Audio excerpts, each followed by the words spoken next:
From the CISO series, it's Cybersecurity Headlines. These are the cybersecurity headlines for Monday, March 30th, 2026. I'm Steve Prentice. FBI confirms theft of director's personal emails.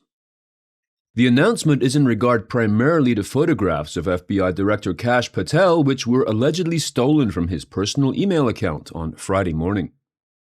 The hacking group Handala, which has ties to Iran's Ministry of Intelligence and Security, is said to have leaked them.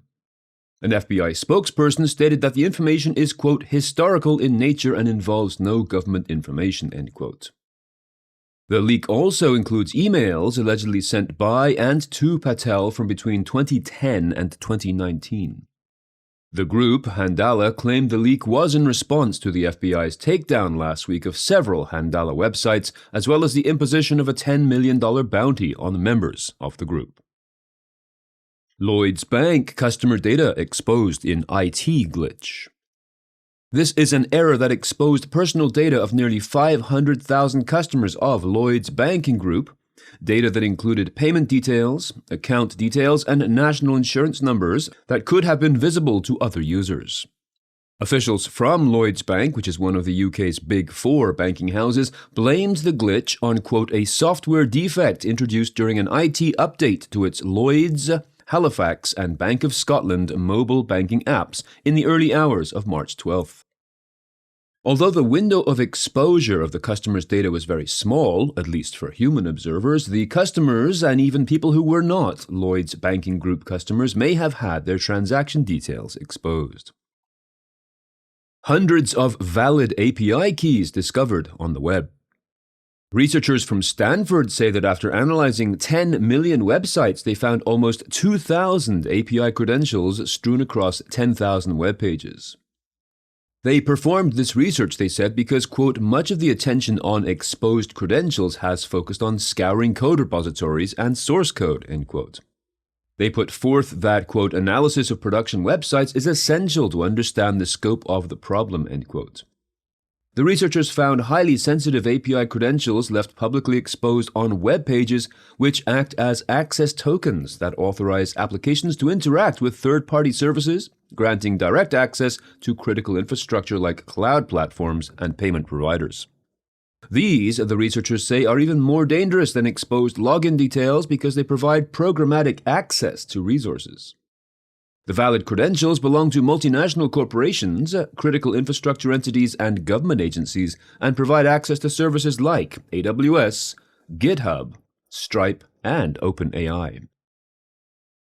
CISA adds F5 Big IP APM exploit to its KEV. Citing evidence of active exploitation, the agency added the vulnerability, which has a CVSS v4 score of 9.3, to its catalog because it could allow a threat actor to achieve remote code execution, and because, quote, it has been exploited in the vulnerable Big IP versions, end quote.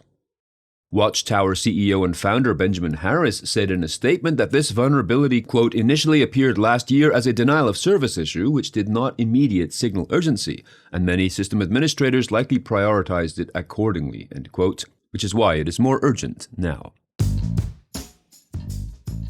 Huge thanks to our sponsor, ThreatLocker.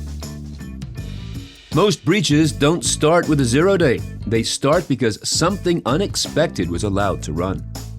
One way organizations reduce risk is by shrinking the attack surface, deciding what software should be allowed to execute and blocking everything else by default. Fewer unknowns means fewer opportunities for attackers. You can learn more at threatlocker.com. Infinity Stealer malware grabs macOS data through ClickFix lures. This new info-stealing malware uses a Python payload packaged as an executable and is used to target macOS programs. It employs a ClickFix technique in the form of a fake Cloudflare captcha. Researchers at Malwarebytes say, quote, this is the first documented Mac OS campaign combining ClickFix delivery with a Python-based info-stealer compiled using Nuitka, that's Nuitka, which creates an executable that is more resistant to static analysis. File read flaw in Smart Slider plugin affects 500,000 WordPress sites. The Smart Slider 3 WordPress plugin is actually active on more than 800,000 websites. The flaw can be exploited to allow subscriber-level users access to arbitrary files on the server. An authenticated attacker could access sensitive files such as wp-config.php, which includes database credentials, keys, and salt data, thus creating the risk for user data theft and complete website takeover. Smart Slider 3 is used to create and manage image sliders and content carousels, and this issue, of course, does have a CVE number. Shiny Hunters claims hack of European Commission. The breach allegedly includes, quote, data dumps including content from mail servers and internal communications systems, end quote, amounting to 350 gigabytes of data. This may include confidential documents, contracts, and other sensitive material. Bleeping Computer first reported the incident, suggesting that the threat actors breached the European Commission's AWS account, but AWS says it did not suffer a security incident and that its services functioned as expected. The attack vector is still unknown. Based in Brussels, the European Commission is the politically independent executive arm of the European Union, responsible for proposing new laws, managing EU policies, and enforcing EU law. Apple sends lock screen alerts to outdated devices.